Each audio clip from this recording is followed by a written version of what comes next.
So I'm going to go ahead and start the recording. I'm also going to get this up on Facebook Live. So we are multicasting. Hopefully, people will drop by and drop in.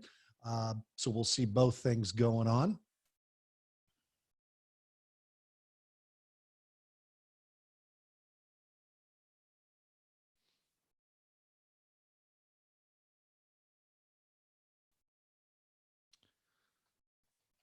Okay.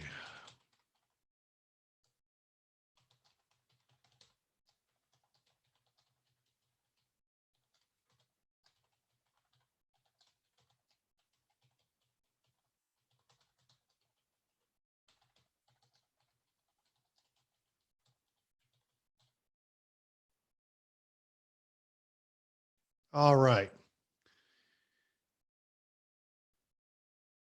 Title, Archetypes Talk.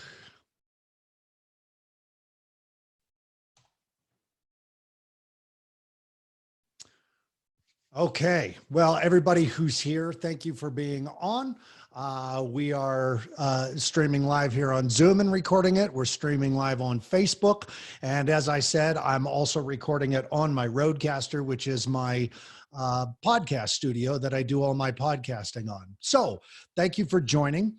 What I'm going to do is I'm going to open up a document that I wrote, which is essentially the old story of the warrior, the dragon, the princess, the castle. We talked a little bit about this in the king and queen healer archetype talk that I did, which there is a link to, and I will be reposting that link as well, so you can see that. But in the archetype of that king and queen, a lot of what we're going to be discussing is what the castle and what the realm is. In this old story that we have seen over and over and over about the warrior, the princess, the dragon, the hard part about this fairy tale, this story, as we tell it to children, is that we come to assumptions of gender roles. That this is a story about a man rescuing a woman from a monster. And it couldn't be farther from the truth. But remember, archetypal symbolism, the archetypes, is essentially, and again, I give this description at the beginning of all my archetypes talks. These are the symbols we agree upon even if we've never met. These symbols keep getting reconditioned into our subconscious because these are the things we think are attributed to these types of characters. So for example, what does the warrior have in his right hand? We're all going to say the same answer because that symbol of the sword and the warrior has been reinforced with every fairy tale, every telling, and there are very few cultural differences. For example, a cultural difference could be that in African countries that the warrior has a spear. However, the spear is also one of the, if we said, what are all the weapons of a warrior? We would say sword, we would say spear, we would say axe, but these are symbols that have been reinforced. The wizard's hat is what shape? The wizard has what in her hand? The jester's hat and the jester's shoes look like what? These images that we all come up with are unconscious agreements. Now, what people like Carl Jung, Robert Bly, Michael Mead, Joseph Campbell, what people have done is they've said, well, if we know that the color red means passion, fire, energy, anger, love. Okay. When we have people say, this is what this color means, it gets reinforced when that color is used to mean that in stories that go along. Harry Potter did nothing but reinforce the stereotype, the archetype of the wizard. So we're going to explore that. And again, these authors that I mentioned, Michael Mead, Robert Bly, Carolyn Meese, Joseph Campbell, Carl Jung, These were the experts that actually got us to then start to interpret storytelling and interpret dreams. The point of learning the archetypes is to begin to see the truth in the story we're being told. Something that Aisha was saying at the beginning that really struck me was that she was saying that, you know, how these archetype lessons start to really reinforce our own path. And that's exactly what Joseph Campbell was trying to say, is that we are all the hero living the myth on the grand adventure to save the universe. And what that dragon means when the warrior rescues the princess from the dragon, what that actually means and how to apply it to our life has been my work. It's been Jeff's work. It's why we both teach the hero's journey as part of our curriculum to our students. It's why we teach at Warrior Camp. It's why we teach at Wizard Camp. It's why we created a Warrior Goddess and a Kids Warrior program, is because the archetype is a living symbol. And once we understand what the symbol means, we can apply it to ourselves and have personal growth and success. So with that being said, let's do a little bit of housekeeping. Put questions in the chat box. And at some point, because this talk will take a little bit less time, so we'll have more time for questions, but put your questions in the chat box. We'll go through them. But for a minute now, I'm going to tell you a story. And as Robert Bly and Michael Meade would always say, there are 4 elements: earth, air, fire, and water. And by the way, those are archetypal symbols: earth, air, fire, and water. Just as male and female are our first 2 archetypal symbols. And what those archetypal symbols can mean is that those are the first basics. Now, when we read into male, female, we see masculine and feminine. And then we start to understand the balance of masculine and feminine energy in our own lives. Being a storyteller is a very feminine experience because it's a creative collaboration of energy that creates connection. That's a very feminine energy. So I'm going to move into that feminine energy of storytelling and tell you that there are 4 elements: earth, air, fire, and water. This story is from the 5th element. Once upon a time, there was a small village. It was a village of farmers and merchants, artists and parents. A beloved king and queen looked over the village and all of the subjects, and things were good and times were happy. But those times didn't last. One day, a large shadow fell across the whole realm. It was the shadow of a dragon who flew into the village and wreaked havoc upon it, killing livestock, burning crops, and smashing houses. And to make matters worse, the dragon crushed through the castle walls and into the treasury, stealing all of the royal couple's gold and jewels. And in a final act of destruction, the dragon kidnapped the princess, who was loved by all, and took flight to the faraway frozen mountains. The village was distraught. The king and queen were beside themselves with fear and anger. They called the whole village together to give commandments and decrees to rebuild, fortify, and protect the castle, as well as rescue the princess. They built high walls. They posted guards. They replanted crops. They worked hard to help the livestock multiply and even rationed the supplies so that all could eat. And even a few brave souls went to the faraway frozen mountains to try to retrieve the princess, but they never returned. The dragon, however, did. And much like the first attack, the dragon burnt the fields. It killed the livestock, and any gold that the villagers or the royal couple had begun to collect was again stolen away. The villagers rebuilt and replanted, and the villagers who lived outside the castle walls began to move inside in hopes of safety, and everyone hoped that they had seen the last of the dragon. Then it happened again and again. The stunned villagers became more vigilant to the attacks, setting up alarms and hiding places in case the dragon continued to return, which the dragon did. The attacks became more frequent. The king and queen commanded that yearly sacrifices should be set out in hopes of appeasing the dragon to only take a portion of the yearly crops, livestock, and gold, but to no avail. The dragon came when it wanted and took what it wanted. The small village and the villagers became numb to it. The dragon's visits became a part of life. The land became scarred with burn marks where homes used to be. From a faraway village, a warrior emerged. The warrior was fearless and willing, and immediately began the journey to the deep and frozen mountains to find the dragon's cave. After many months of searching, the warrior came upon the entrance on the side of the mountain, and drawing sword and shield, the warrior entered the darkness of the cave.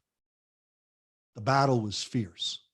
The warrior and the princess both suffered scars all over their body, and they worked together to beat the dragon back into the darkest corner of the cave, wounded and hurt, making sure the dragon never bothered the village again.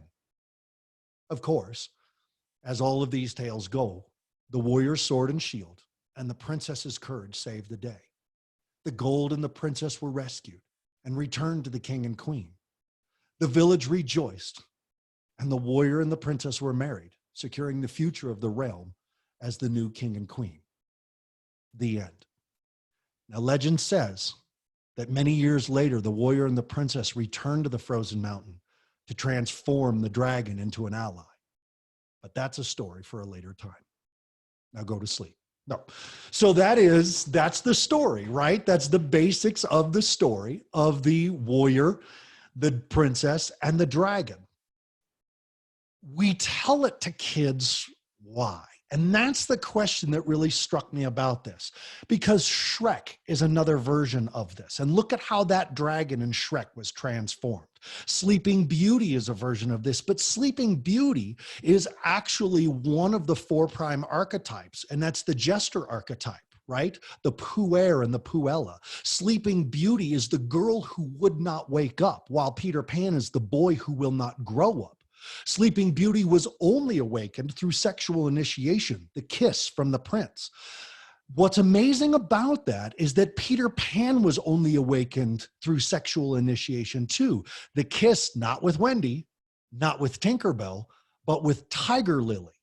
Now, that whole Peter Pan story, I'll tell at a later time, but when we understand Tiger Lily's sexual initiation of Peter Pan, it's a great understanding of how children begin to wake up into adulthood. And it's through the kiss of innocence and the kiss of mortality, the waking up of death.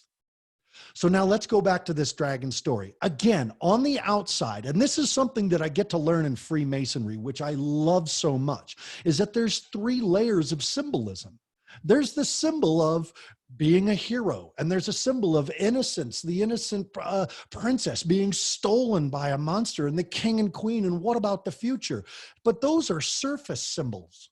Those on the surface, that's kind of what we all see when we consume the story. But there's a difference between consumerism and criticism. And when we become critics of symbols, when we see which direction the bird, we ask a question and look in the sky, and if the bird's flying left, or the bird's flying right, or the bird's landing, or the bird's taking off, all of them have different meanings. Arithmancy, which is that the flight of birds, is a very ancient prophetic science. It's a whole art, just like the tarot, cartomancy, or reading the runes. You can read the answers to your questions based on the bird's fly, but you have to know the symbols beneath the symbols. So what does that story actually mean? What are we actually telling our children? Well, first of all, let's go back to the basics. It's not about a man rescuing a woman from a monster. That is oversimplified and, quite frankly, kind of sexist. But it is about the masculine aspect of self securing the future of the feminine. And now we'll get into that as we understand what the feminine in that story represents. But let's start. What do the villagers represent? Well, let's think about the villagers. There's blacksmiths, and there's bakers, and there's farmers, and there's teachers, and there's parents. These are all the different aspects of yourself. You represent. Well, what I had heard about dream interpretation was that every person you see in your dream is another aspect of you. And if you can start to learn how to tell the dream sequence from you actually telling yourself a story in a sacred drama, you're going to see the dream from a whole nother perspective. It's not a scary dream. You're actually communicating a message to yourself through different images that in your mind represent those aspects of yourself. So what aspect of yourself does the blacksmith represent? What aspect of yourself does the farmer represent? Both the farmer and the blacksmith are in the jester picture up there on the wall when I did the jester talk. Why? Well, because they're both earth element workers. One is about the transmutation of metal. The other is about sowing and nurturing the earth and being at one and learning how to live with the seasons. That's what that aspect of it represents. Your villagers represent your archetypes, how you see yourself, how you see your contribution to yourself.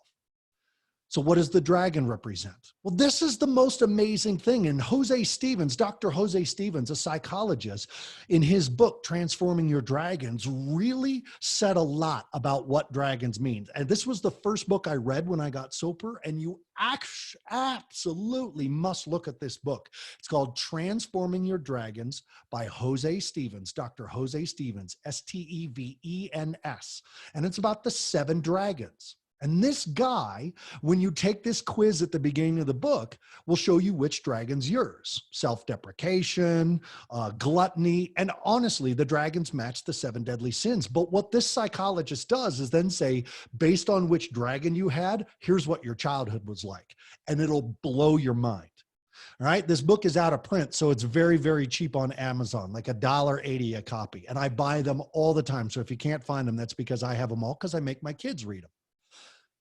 So what does the dragon represent? Well, what Jose Stevens told us is that, first of all, we have to understand you are not your dragon. It's the only aspect of the archetypal story that represents an external influence.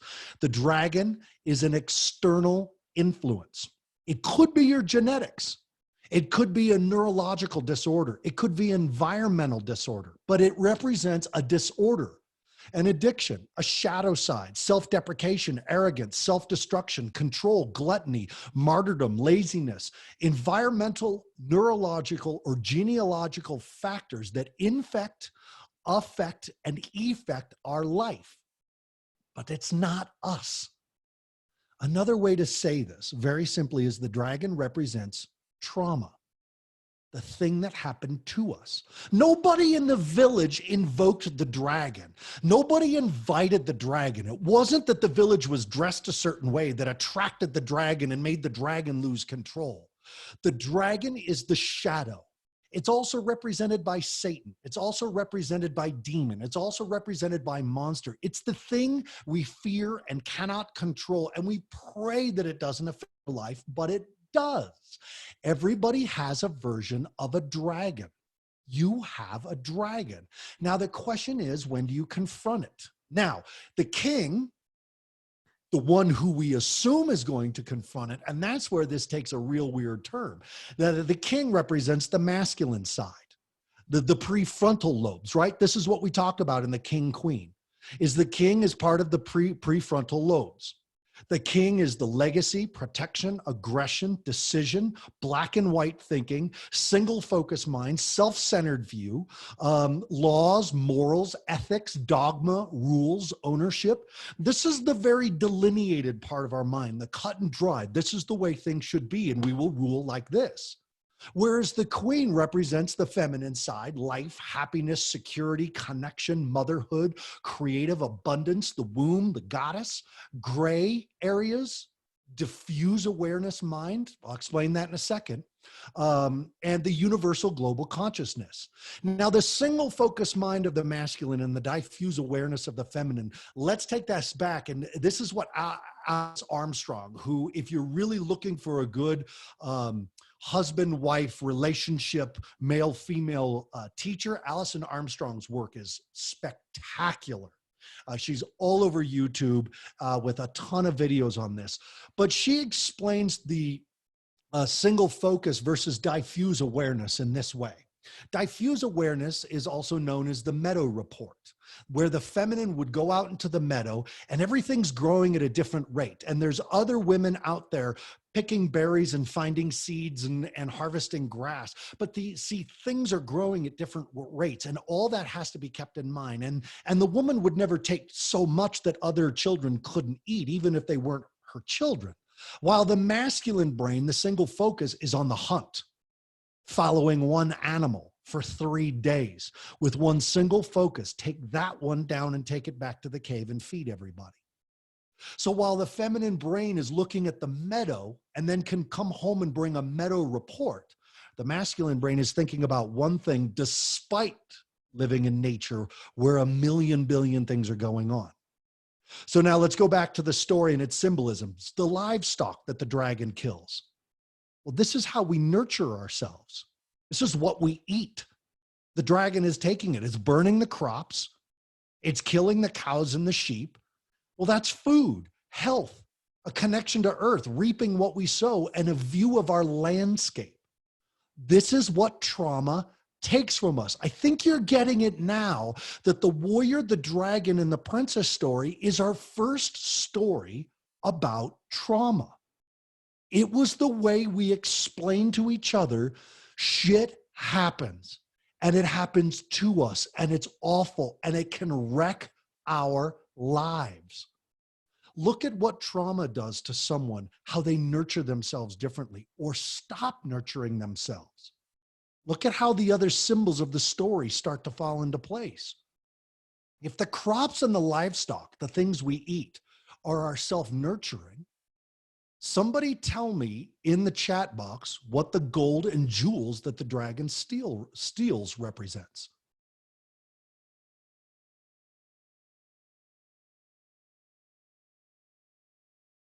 I'm waiting. Good. Security, but not an external security. It's the security of our self-worth, right? It's our value. It's what we value.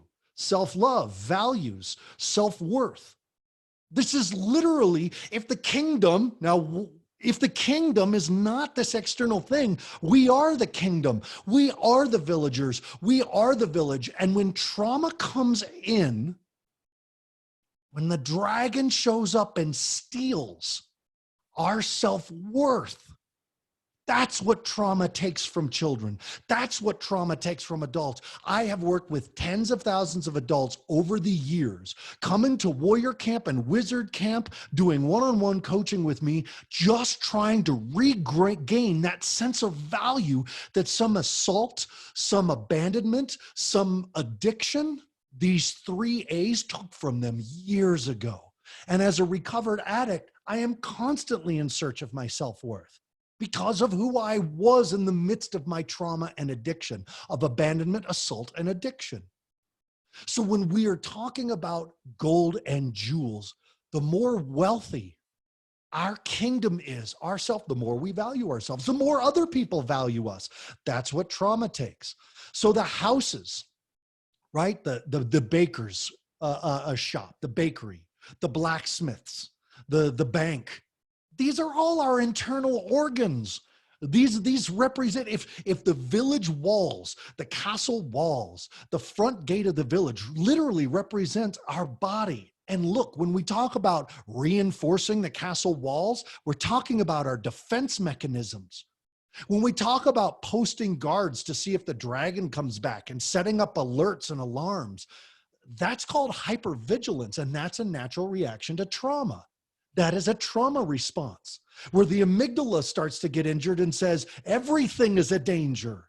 What's that? Sound the alarm. No, wait a second. It's just a large vulture. Well, I thought it was a dragon.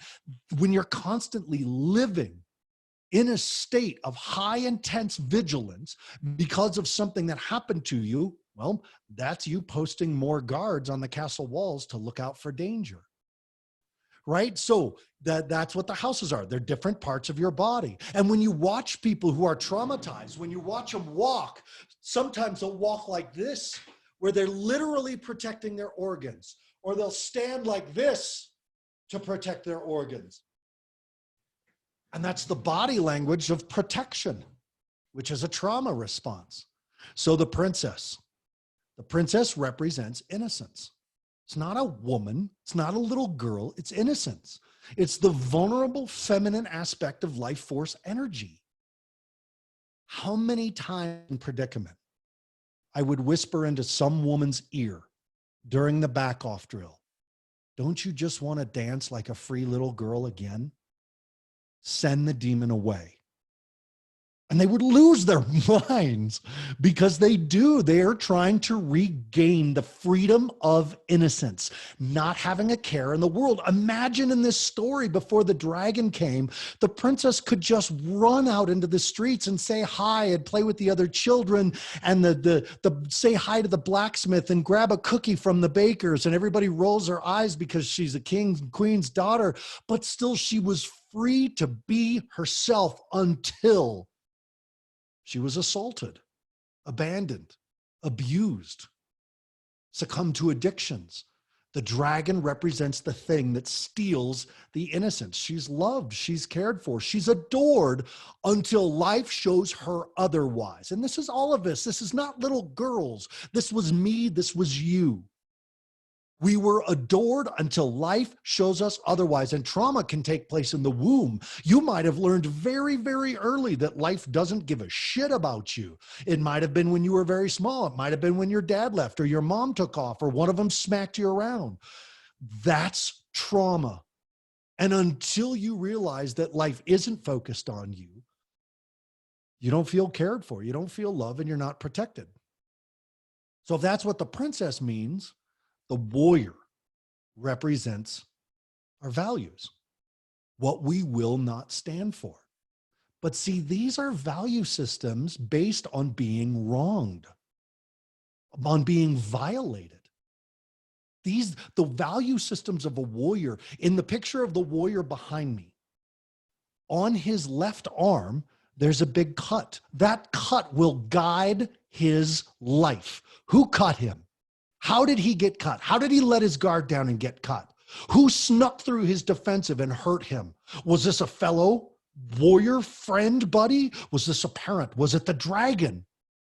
But see, the warrior's value system is based on the wounds. And we reinforce that in predicament because that creates a strength. It creates a vow. I will never, I will always. This warrior who comes to this village, this isn't the first time he's been through this song and dance. He's living over here and hears that this village has a dragon they can't get rid of. And this warrior's like, not on my watch. Absolutely not. This will not stand. And that's the part of you that finds that thing that you're willing to die for, kill for, live for, fight for, that's so important that you're like, no, absolutely not. And in the work of recovery that I do every day, it takes about 2.5 months for these kids to go into warrior mode. We use the 4 archetypes as phase work for the kids. 2.5 months in, the therapy is starting to come in. They're sinking into these shadow stories of dragons and demons and monsters who may have been their families or friends or relatives or strangers. And they're like, that's enough. I'm done. And they start to do the work. It's the warrior who's done first. So the warrior shows up. The mountain.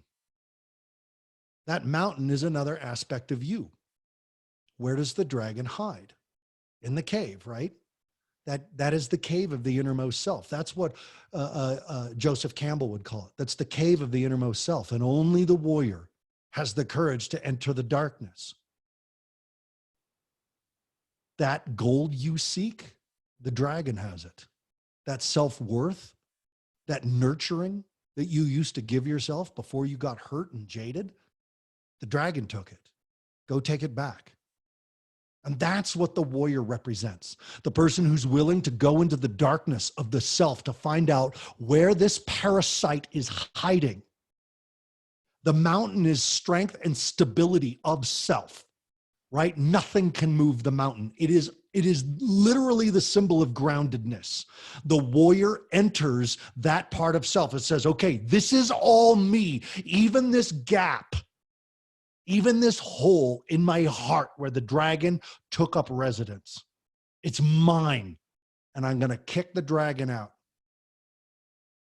The scars obviously represent, that the dragon and that the warrior and the princess suffered during the battle is past traumas, former life, genealogical trauma, right? Epigenetic trauma. Some people come to us and they're like, I have no trauma in my life, but my grandmother, she was terrified of snakes because grandfather died by a snake bite. So how did grandma raise mom around snakes? Oh my God, a snake. And so how did mom raise baby around a snake? Oh my God, a snake. Now how is baby going to raise their child? That's genealogical trauma. If you have a family who's got heritage in slavery or heritage in the Holocaust or heritage in some war where they suffered massive trauma, it's epigenetic. It'll get passed down until some warrior stands in the space. The guards that we post, we talked about that. The guards that we post on the castle walls are the vigilance and hypervigilance of your nervous system. It's the limbic system. Somehow we think, check this out, because the dragon being reptilian, the dragon being a reptile, is a represent of the limbic system, the limbic brain. The lizard brain is what we also call that. It's survival. Survival brain only has fight, flight, freeze, faint, fornicate, feed, and fester. Those are the only 7 things your pet lizard can do. And if we nurture the dragon, if the dragon's existence becomes our life, right? If we become known, oh, that village, they have a dragon, don't move there. Right? And that's what happens when that trauma is running our lives, when the dragon rules the kingdom, when the trauma runs your life. We put up these walls trying to keep the dragon out, but really we're keeping it in. Because it's not just that the dragon shows up every now and then. It's that now every villager is living like it could show up at any moment. People don't go out in the open and play anymore. The children don't go outside. They huddle and it festers. And then when the dragon shows up, what do the villagers say? I knew it. I knew it. It's just like I said it would happen. I knew it. So that's what the walls, the guards, and the alarms all represent.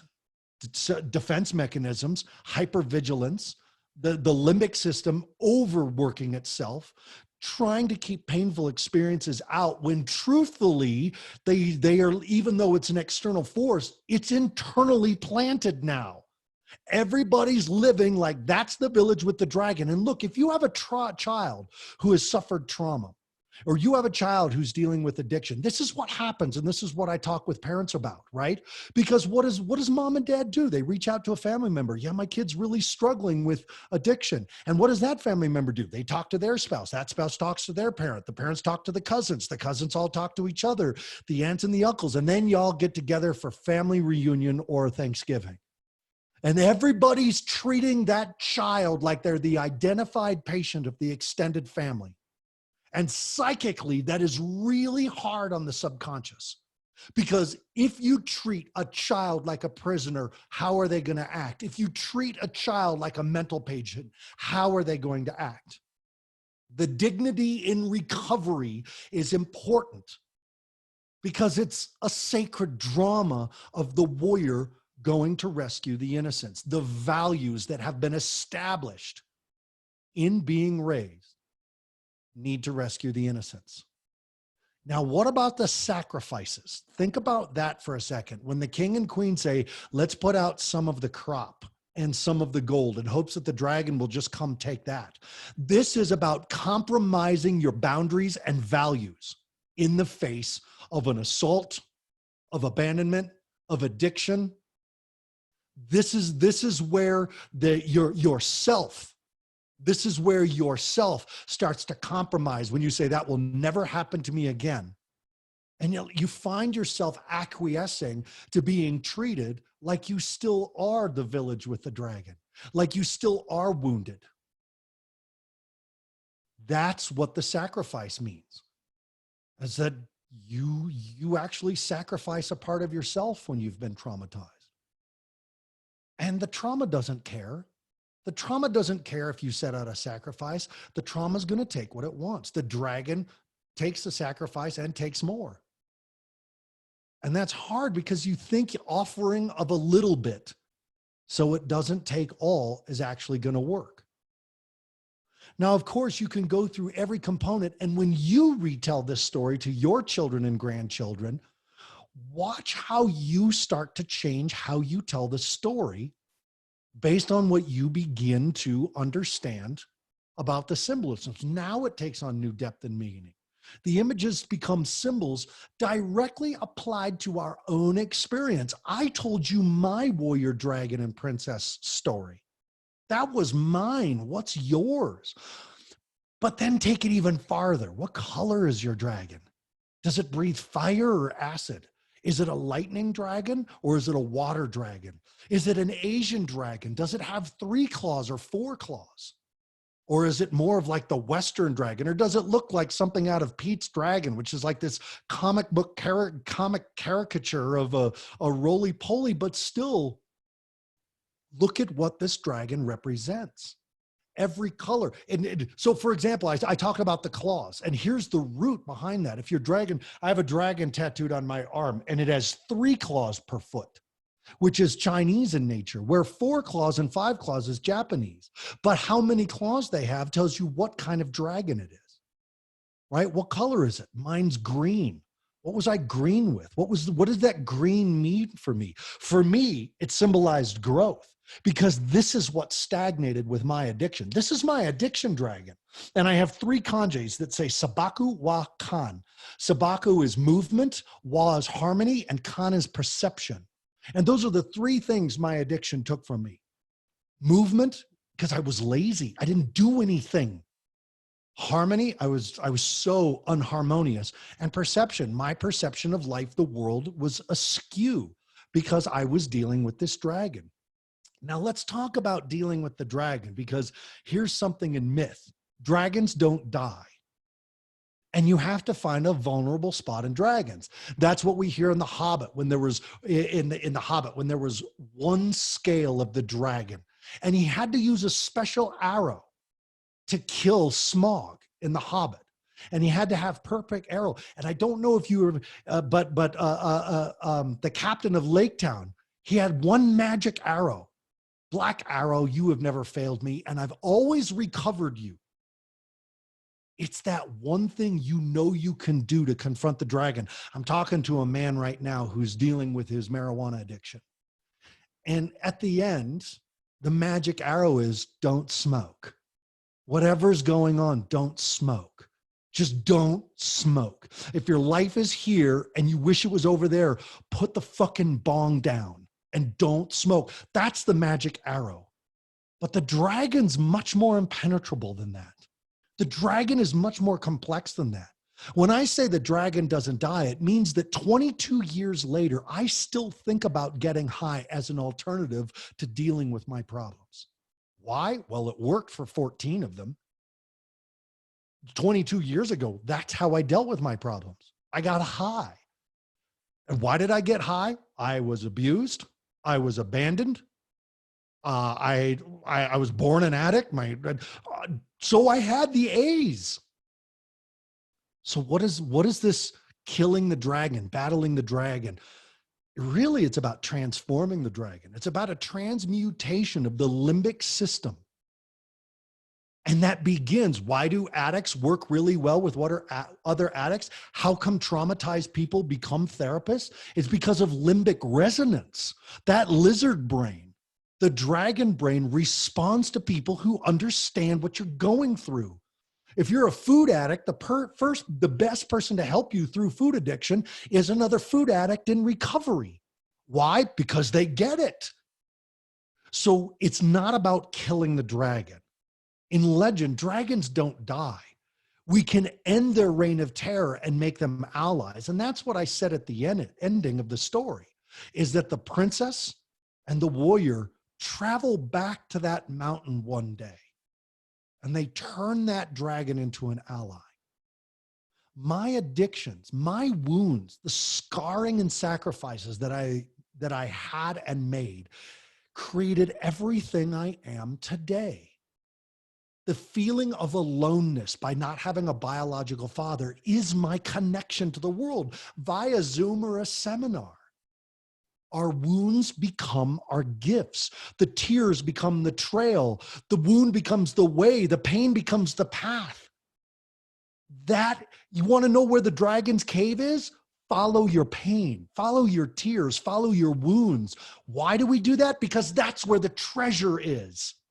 It's back in that dragon's cave. It's in that trauma. It's in that thing you've been avoiding and have all those maladaptive coping strategies to avoid. And when you go back there, we learn that the dragon is absolutely not as powerful as we thought it was.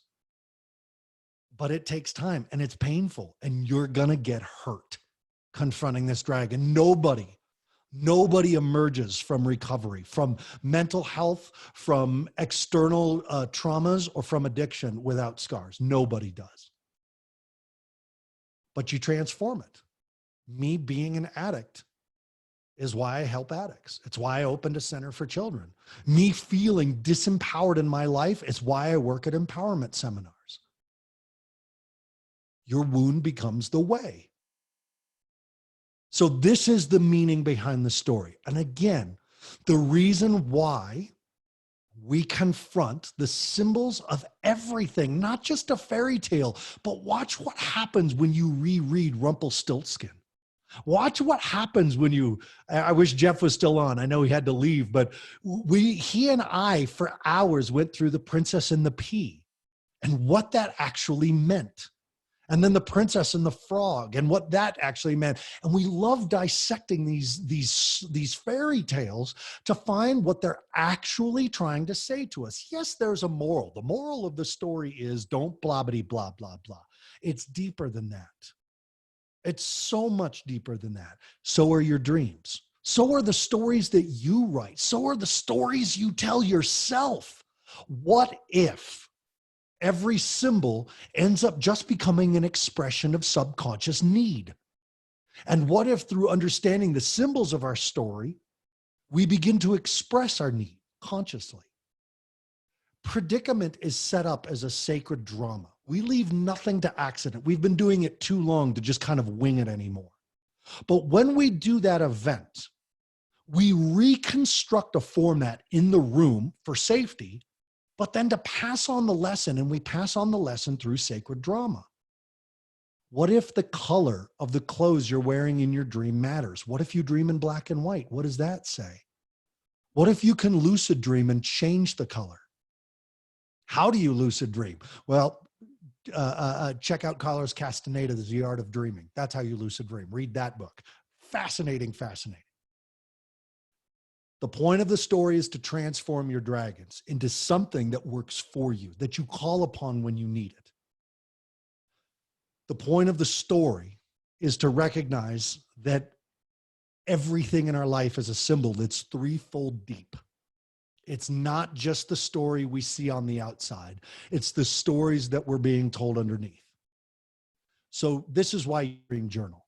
This is why when you reread your favorite fairy tale or watch Peter Pan is mind-blowing. Walt Disney was a devout anti-Semite, and we have to take that into play. That the guy had a pretty bad racist streak in him. He was also a high-ranking Freemason, and Peter Pan, the cartoon, is peppered with Freemasonic symbolism. There is also another symbol that you see reemerge in fairy tales all the time, and it's called the red, white, and black. And anytime you see the colors red, white, and black show up, there is a sub-story going on, a subconscious story going on about rite of passage, becoming an adult, a child becoming an adult. Look at the clothes the prince is wearing in Sleeping Beauty. Look at what Captain Hook, the color of Captain Hook's clothes are. In Iron John, the fairy tale, there's a red horse, a white horse, and a black horse. Snow White, white skin, black hair, red lips. Any story, any coming of age story, ultimately will have the colors red, white, and black in there.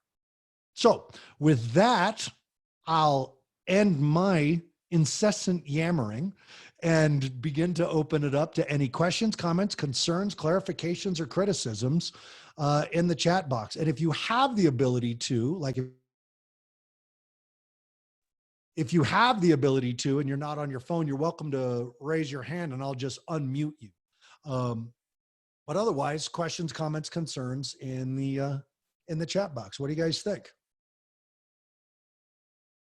So Johnny, I want to say, Johnny, when I look at your paintings, not only am I just looking at the beauty that you have as an artist, but I'm trying to understand your subconsciousness. I'm trying to look and say, all right, he's saying one thing with this picture that's not even about him, but what is he saying about women in the subtleties? And I know he's copying right off a picture, but his subconscious is coming through. And in fact, here's a really mind-blowing exercise, you guys.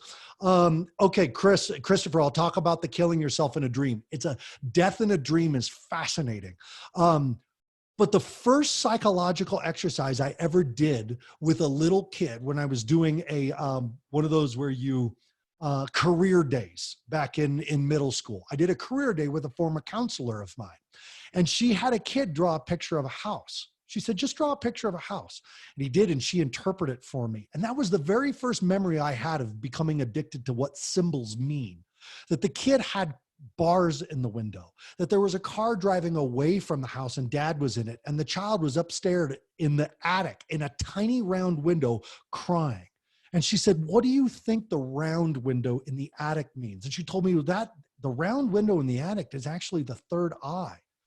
And she said, this child's third eye is open, but what he sees breaks his heart. Like, it was mind blowing. So to this day, I still have our clients draw that simple, basic picture of the house, because your subconscious cannot help but tell a story about your family life. Then you draw a picture about have an ocean. I'm sorry, water, boat, lighthouse, people, go. And watch how many different pictures emerge when you give people the same parameters. And then we interpret them. But most importantly, I teach the kids in my facility to interpret the pictures, and then they start interpreting other people's stuff. Then we do the 7 dragons and they start interpreting other people. And then we do tarot readings and rune readings. And what do these images in the Bible represent? I'm working with a person that we're literally going through Noah and the ark and the animals and saying, what does this story, what do these symbols actually represent? Unity Church put out a book called the Metaphysical Bible Dictionary, which is a mind-blowing interpretation of the Bible, because every person, place, and thing is a symbol, is an archetypal symbol that is telling us a story that is way deeper than we'd be willing to accept otherwise. Okay, Christopher Cole had a question that Daphne came back and reaffirmed about a recurring dream of killing self. Death in a dream represents change. Dying is symbolized by the loss of teeth. So when you see, when I started getting sober, I was plagued by nightmares for about 3 years. Babies being thrown off of buildings, me blowing up a porn shop that had a child prostitution ring upstairs, like horrid, violent, vivid, violent death dreams. Death is about change. The death card in the tarot represents change. Violent death means violent change. That means change where you go. So if the dream started pre-COVID, that's going to be one message, or post-COVID is another. Because if the death dream is like, I'm killing myself, it means you're changing yourself. You're going through a transmutation. Remember that in archetypal psychology, in spiritual psychology, death is never the end. It's the gateway. The question that we fear is, what is it a gateway to? What is our shifting to? And if we don't know what's on the other side of the gate, why the hell would we walk through it? That's the unknown. And that's truly what we fear. Is it really the end? Or do we love this so much that we don't want it to end? So the fear that's coming in the dream, or I'm sorry, the waking fear, the conscious fear of the subconscious dream trying to say, we have to change. And the truth is, Christopher, you already know what it is you have to change. And it scares the shit out of you. Same with you, Daphne. You know what you have to change. And it scares the shit out of you. Because death is scary. It is no strange thing to us in predicament when we ask you to do the I'm done drill, that we are asking you to give up your identity. Same with the forgiveness drill. Look, the warrior builds its value system on the wounds they have suffered.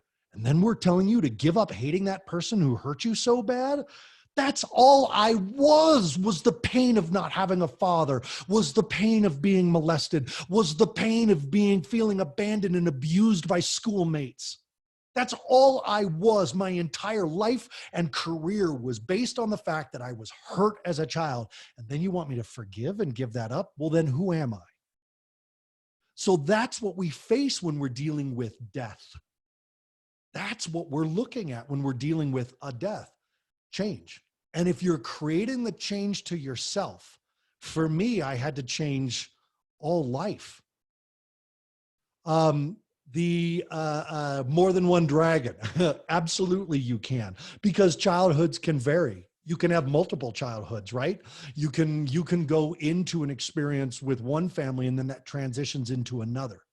So yes, you can have more than one dragon. And in fact, in Transforming Your Dragons by Dr. Jose Stevens, and remember, it's Stevens, very cheap on Facebook. Get that book. It is so good. It's a little dated, but it is so good.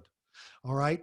But yeah, most people have one or two. I've very rarely seen people with three or more, but there's 7, right? And I definitely had 2 of them. Arrogance. It was so funny because like I said, this was the first book I read when I got sober. And there's literally a part of each chapter when it goes through the dragons on the personal development work you have to do to transform the dragon. And one of my things was, you have to realize that when you're not around, other people aren't thinking of you. And I was like, what?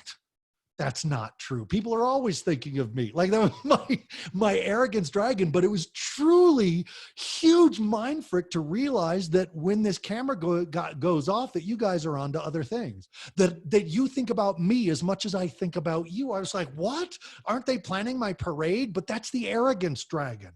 And what an honest to God response from being abandoned by the person who was supposed to love you, your father, your mother. Right? In Fight Club, one of the archetypal genius movies, Tyler Durden says in one point, if our father is our image of God and our fathers have rejected us, we have to come to the conclusion that God does not like us. That was a game changer for me. Okay. So yes, you can have more than one dragon, but you don't have too many. Reoccurring dream to have to pass exam, but not being ready, finding books, classrooms, etc. You're questioning what you already know. That's the self-doubt dream. That's the dream where you're not confident in your own wisdom and knowledge. That your childhood then represents, I'm going to out you, your childhood can represent that you had a parent that constantly, it was never enough. You were never right. There was always there was always an argument. There was always you had a wizard parent who could always see the flaw in what it is you were trying to communicate. So that's essentially what that, sorry, I got distracted by the chat box. That's essentially what the dream of the school dream. Being naked in school is just the vulnerability of your own intellect and how you see your own intellect being vulnerable. I would love to hear the voice memo of it, you talking about your whole dream. How do you find your dragon? Color, toes, Eastern, Western? Draw it. Draw your dragon. Go online and find the dragon that when you think of a dragon matches your thought. Google, this is something very interesting as well. If you're also trying to figure out your target market for your product, Google it, which means put it in the window, put in the age, the race, the income, and then hit images and watch what comes up. So put in like if I say, hey, what color is your dragon? Go with the first thing and click red dragon and then hit images. And when if you see in that Chinese one looks more like the one you would have, that's it. The thing when we do meditations or visualizations exercise, eyes open or eyes closed, visualization meditations, is learning how to trust the image that you see. If I say, what's your spirit animal? And you automatically go to a penguin, that's your spirit animal right now. The goal is to figure out what a penguin represents, not to change it into a wolf because that's what you want, right? But to say, what color is your dragon? And you go, blue. Okay, it's blue. What does blue represent? It's water, it's emotion. So this is a dragon about emotions. Follow that. Go that way. Black and white, winter landscape.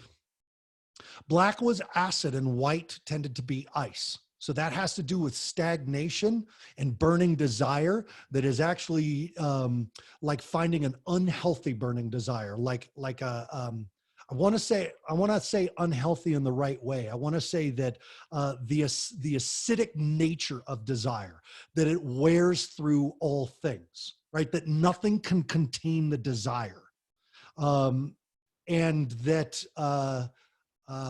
it's melting aspects of your life. Whereas the fire is about burning and transmutation, acidic is about dissolving. But the good side of that, Christopher, is that when you transmutate that dragon, you get to point it at what you want it to dissolve or freeze. So Chris, this has to do with, again, stagnation and I want you to think dripping, eating away desire. Remember, desire is the beginning of want, and want is the will trying to manifest. So we can call desire and want bad. We say, nah, it's just your ego. But the ego has a purpose, and without it, we are all dead within minutes. So desire is the beginning of manifestation, as long as you learn how to go that way in a positive way and not a maladaptive way. For example, desire could lead to a porn addiction as much as it led to a healthy relationship, right? It just depends on which path you take, which wolf you feed. But I love the black and white symbology of the dragon. And then I don't remember my dreams. I have that one too, Aisha. I struggle to remember my dreams. What was that about teeth? Often dream of, okay, so losing your teeth, because without teeth, symbolically, we lose the ability to nurture and defend ourselves. So we become very, very vulnerable. So when we have dreams about losing teeth, it's often about actual death that's going to affect our life, not necessarily us dying, and not necessarily the person in the dream without teeth. Remember, one of the ways to interpret dreams is to recognize that everybody in the dream is an aspect of you. So when you dream about your mother, what aspect of that is yourself? And if she doesn't have her teeth, what does that actually mean? It gets complicated, I know, but especially when we start to it's like body language. Like there's never one tell, there's a cluster. So you have to learn how to not only interpret the symbols, but then interpret the cluster of symbols, right? It might be that your mom's going to go through an actual or metaphysical death that could inform you to live life differently. That's what that could mean. Stairs are always about ascension or descension. And Martina, stairs are very symbolic in Freemasonry. See if you can do some research on the great internet and see what stairs represent in Freemasonry. It's quite I can't teach you, but it's one of those secrets that's out everywhere, and you're welcome to go look for it. But stairs are a huge symbol for us, and the amount of stairs is another important thing, because stairs are different stepping stones and aspects in your life as you are either ascending or descending to the sacred upwards or to the profane downwards. Kittens. I think that just means you're weird. No, kittens are going to, first of all, I know you love cats. Second of all, what cats represent, the royal, symbolic, other world symbol that cats represent, right? Because there's still a pretty deep conscious belief that cats are not of this realm, right? They have to, there's a lot of mysticism around cats. There's a lot of God forms around cats. Every pantheon has cat images. Freya in the Viking faith always has cats with her, and she looks over cats. Well, compare that to Diana, who always has dogs of hers in the old Celtic traditions, right? Versus the Egyptian faith, where cats are a big part of the Egyptian belief system. So to find the symbolisms of cats, you would just look to the mythology and the different spiritual traditions. But if they're kittens, that means it's new in your life. That's an emerging thing. That's a new thing for you.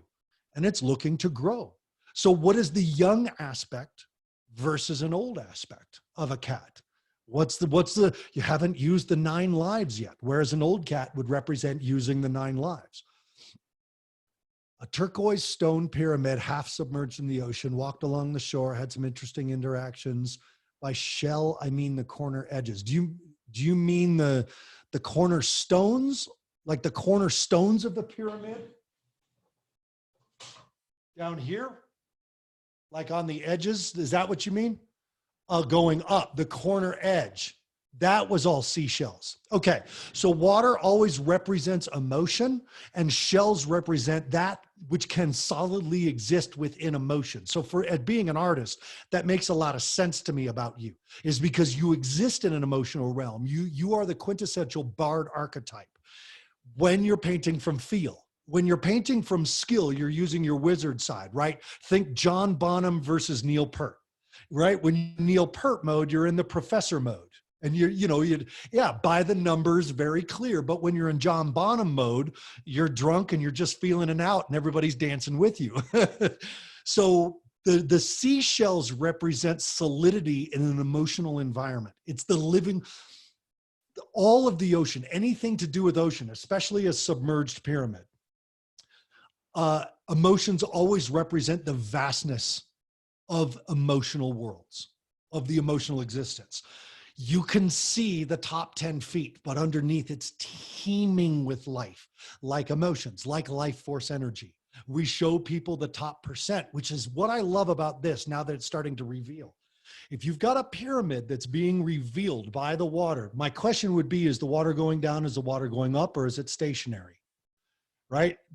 Okay, so it's nice and level, which means the part that we see is what you're used to showing us. I want to know what's underneath the water level, right? The deeper part of because what's underneath? When we dive into the water, the emotional existence, it's dark, there's more pressure, and it's cold. That's what happens. That's why we can't dive deep without the equipment. The pyramid represents the temple you're building to God. Okay, the divine essence. So now if half of it is hidden by an emotional life, we can't see the foundations of what you're building here. And I wonder what would happen if you showed us. The decorative aspect of the shell tells me that what you've built as a temple is very represented by your own grip of your emotional understanding, that you really do see yourself as having a good, healthy emotional experience in life. And you're actually showing us. This was this point in life. This was this shell. This was this shell. All those shells represent places you lived at one point when you were this emotional creature. These different lives you lived, these different characters you've played, these different feelings you've had. Things that housed you, because that's what shells are, right? They represent a mobile home, essentially, within a great, vast emotional void. So there's your cluster. How they're put together, that's what you and I would go through in a therapeutic manner to say, well, does that sound right? It's like, well, no, more, because this shell was red, and then, and on and on. And it just, but that's the self-discovery of the symbols that you reveal to the world. The water on what we see, it's interesting because I use this symbol a lot, because the top is results, actions, feelings, thoughts, value systems, influences. All right. So what I can't see, John, and I'll say this courageously, in your work, I can't see your value system or your influences, but I can see thoughts, and I can see feelings, and I see your actions and results. But now that you've torn your chest open and torn down the wall for all your peers. I'm very curious about your influences and value systems because it's informing everything you draw.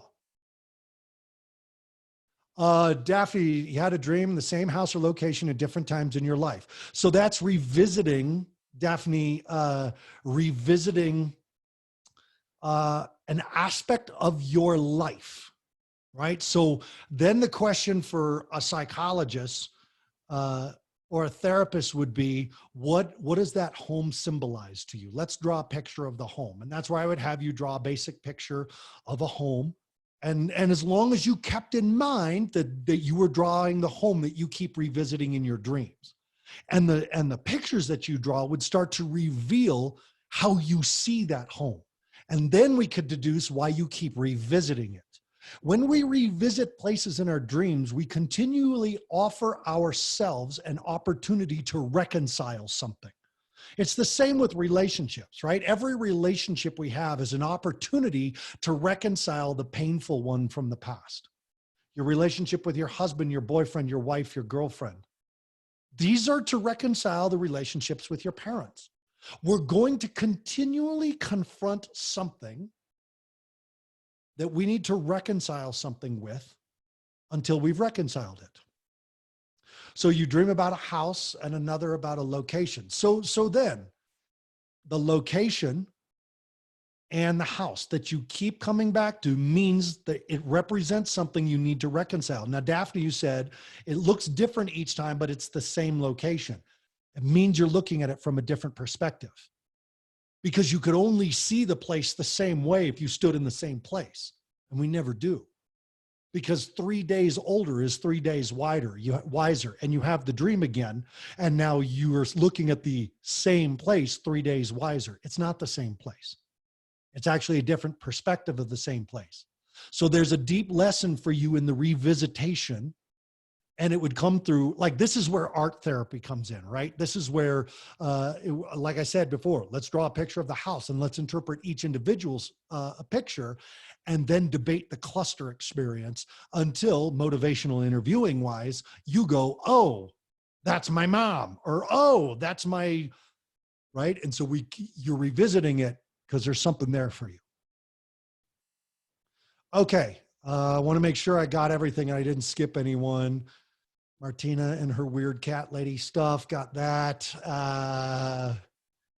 Chris, you went on to talk about, mine is black and white. Oh, Chris, I completely misunderstood your question. Black and white dream, winter landscape, leading a commando team stalking our target. Dude, I totally went off on a tangent on yours. When we finally reach the target, I jump up behind him, grab his head and pull back to slit his throat. And his face is mine, always wake up before I kill me. Interesting. So Chris, this has to, so leading a commando team is about your leadership skills in a crisis situation. Stalking the target, that's your single focus. The situation that we would be talking about doesn't necessarily have to be a person.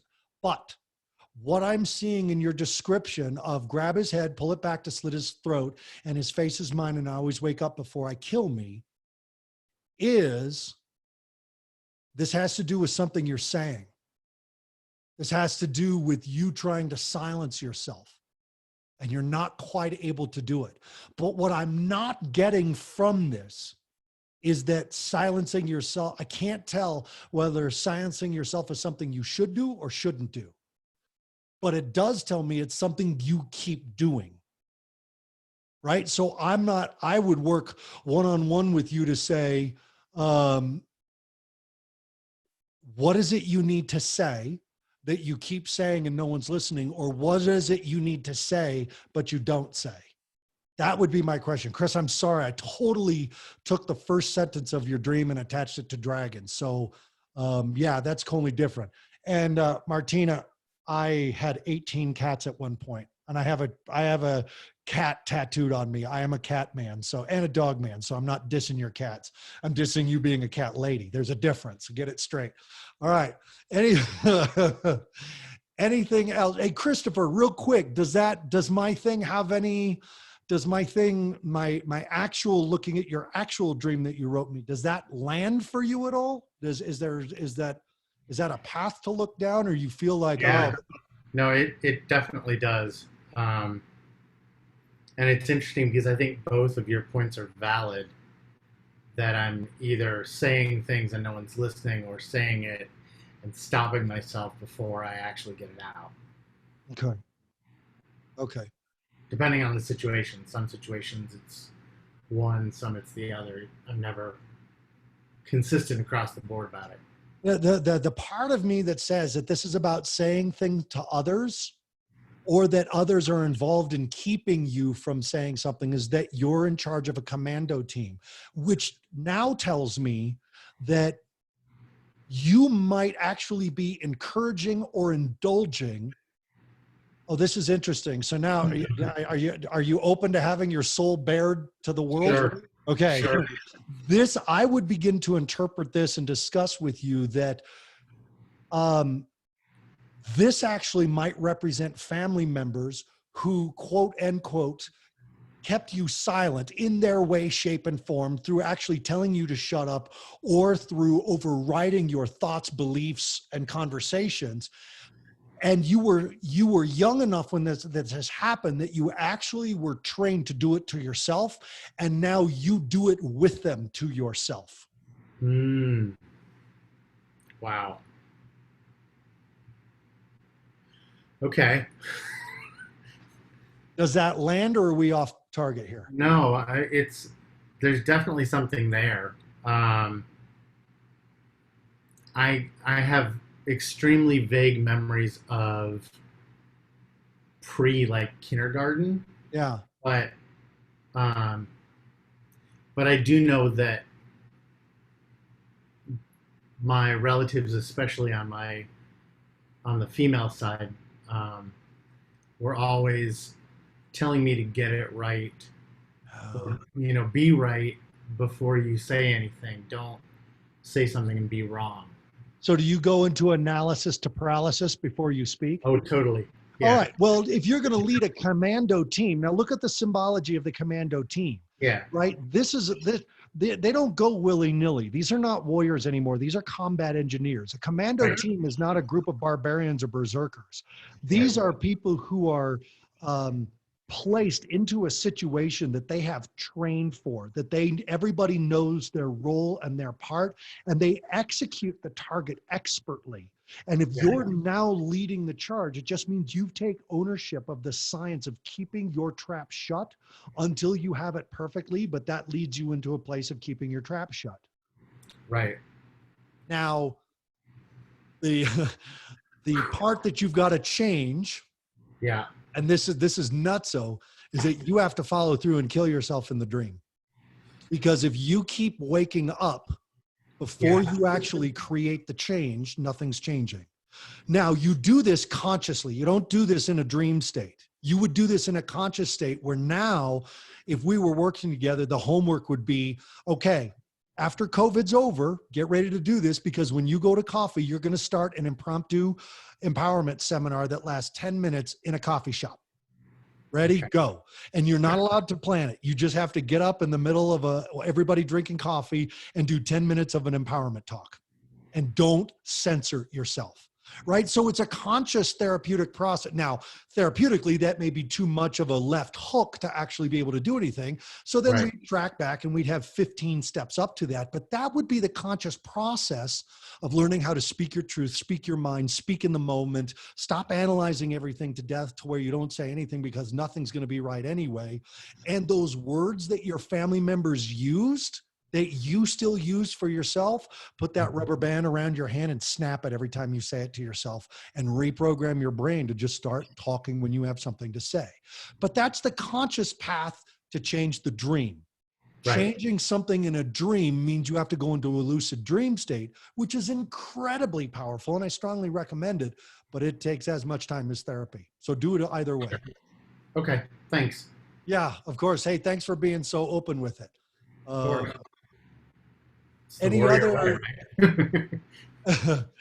And what else? Any other comments, concerns, criticisms, clarifications, questions that people might have?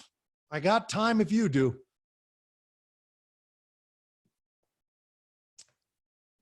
All right. I'm dreaming in a dream. Then I can control it. I often tried my best to see my mom again, fly to other places that I've dreamed. Does that mean I'm hugging myself since my mom is me? Interesting. So first of all, if you wake up in a dream, that's lucid dreaming. If you can control your dream, that's lucid dreaming. So that's what lucid dreaming is. And learning about lucid dreaming is actually learning how to control your dreams. And it's a practice of learning how to wake up in your dream and create your environment. If you do, and again, Carlos Castaneda, The Art of Dreaming, right? All those teachings of Don Juan. Martina, thanks for joining. I'll see you again soon. So lucid dreaming, Marcella, is one of the most potent things you can do for personal growth and development. It is literally like being a coder for a computer. It's like being a computer programmer for your mind. You can actually get into your brain and hack your own brain in your dreams if you do so consciously. It's an amazing experience. I had about a year of being able to do it, and then I lost the ability, and I've never pursued going back to something. And it's something anybody can do, but it's not something everybody does. But once you get in there and control the dreams, here's what I remember about the training. Number one, the dream beings is what Don Juan called them. They will invite you to the other side. Do not go. You must stay in this realm. This is the master of two worlds that Joseph Campbell often talked about. When you have the ability to commune with God or be empathic or control your dreams, lucid dreaming, yes. I thought it was also called the art of dreaming. Anyway, but when you have the ability to commune with God, commune with nature, commune with animals, control your dreams, be empathic, read thoughts, see the future, have visions, it means you have a foot in the other world, but you still have to have a foot in this one. That's what Joseph Campbell meant by master of two worlds. Is that you, because if you go just to the dream world, people won't be able to grok you in this one, and they start to commit you. So you have to be able to pay your bills and commune with the deities from the 12th dimension. Both of them are valid as long as you can exist in this one. And if you can't, then you have to have like 12 or so disciples around you to help you be able to communicate the message to the world, because you're on a deep trip.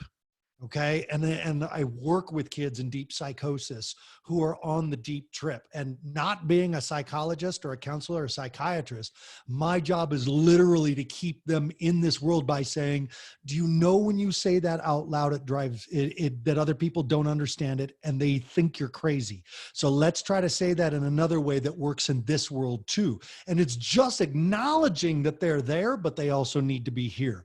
So Marcella, really look into the art of lucid dreaming, because what you can do when you can, holy mackerel, the world, the universe is your oyster. Okay. Yes. Lucid dreaming, Carlos Castaneda. Anything else, anybody? Okay. Well, let's call it a wrap then. Thanks for chilling with me for an hour and 15 minutes. My next Archetypes talk is going about the sacred and the profane, which is, we talked about the warrior, wizard, jester, bard.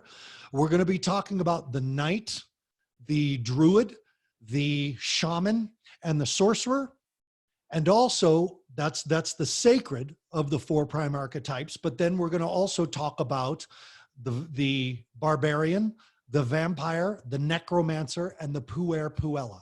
So we'll be talking about the sacred and profane. And then we also will, at some point here, do the Peter Pan talk, which is one of my favorites. Okay. So thank you guys. I love you. Thanks for spending your time with me, and reach out personally if you have something you want to look at deeper. I'm happy and open to connect with everybody. Thanks so much.